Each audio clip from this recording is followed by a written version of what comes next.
একটা কাহিনী মনে পড়ে আর কি, সত্য আমার সাথে ঘটছে। তো আমি সৌদি আরবে বসা ছিলাম, তো বাঙালিরা তো যেখানেই দেখে ওইখানেই মিডিয়ার যুগ। তো একটা আসিল, কিছু ছেলে থাকে না একটু দুষ্ট প্রকৃতির, মানে ওই দুষ্ট না, ও হাসতে হাসতে বলতেছে, দূর হুজুর, আমগো বাংলাদেশি গো কোনো হিসাবই হইব না। ওই কেন?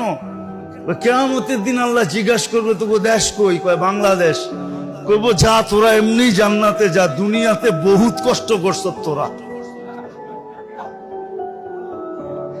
এমন হাসি পাইছে আমার যে আসলেই তো দেখেন না, আমরা এয়ারপোর্টে যাইতে কত কষ্ট, আইতে কত কষ্ট, এইখানে কত কষ্ট, দেশে গেলে কত কষ্ট। আমাকে কষ্টের তো শেষ নেই, আর কি হিসাব নিব আমাদের থেকে? তোর কথাটা আমার ভালোই লাগছে, হাসতে হাসতে একটু মজাকি টাইপের ছেলে। আমি বললাম যে না, তুই সুন্দর বলছ, আমার ওয়াজ হয়ে যাবো এটা দিয়া।